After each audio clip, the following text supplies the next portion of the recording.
Headlines आपने जानी। अहम खबर देंगे आपको सुप्रीम कोर्ट से, जहां 10 साल बच्चे के कत्ल के मुलजिम की जमानत मंजूर कर ली गई।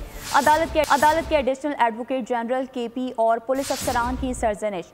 पुलिस ने जिम्मेदारान के तयन के लिए कोई तफ्तीश नहीं की। मजीद तफसीलात जानेंगे जुल्करनैन इकबाल से। जी जुल्करनैन।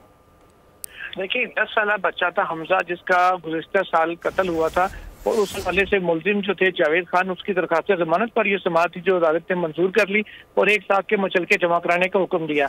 दौरान समाअत नाकिस तफ्तीश पर अदालत की जानिब से जो एडिशनल एडवोकेट जनरल केपी हैं और जो DSP पेशावर हैं इन्वेस्टिगेशन, उनकी सख्त सरजनिश की और कहा गया कि पुलिस ने एक बच्चा मर गया गरीब को, उसके हकाइक के तयन के लिए कोई तफ्तीश नहीं की। सिर्फ 2 गवाहान के ऊपर पुलिस ने निसार किया, ना फिंगरप्रिंट्स लिए, ना ही किसी किस्म के कोई शवाहिद इकट्ठे करने की कोशिश की।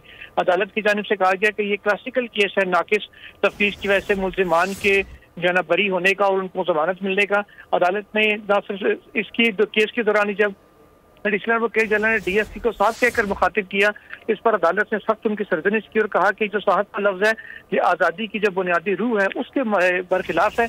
इसलिए अदालत ने अपने हुक्मनामे में तमाम जो सरकारी अहदेदारान हैं, अफसरान हैं, उनके ओहदे के साथ साहब का लफ्ज इस्तेमाल करने पर पाबंदी आयद कर दी है और कहा है कि इस हवाले से जो अदालती अहकामात हैं उनकी नकल KP के हुकूमत को भी फराहम की जाए और प्रोसिक्यूशन डिपार्टमेंट को भी, साथ ही साथ जो होम डिपार्टमेंट है उसको भी, और IG पंजाब IG KPK को भी जो अदालती अहकामात उनकी कॉपी फराहम करने की हिदायत की गई है सुप्रीम कोर्ट की जानिब से। ठीक है जुल्करनैन, आपका बहुत शुक्रिया।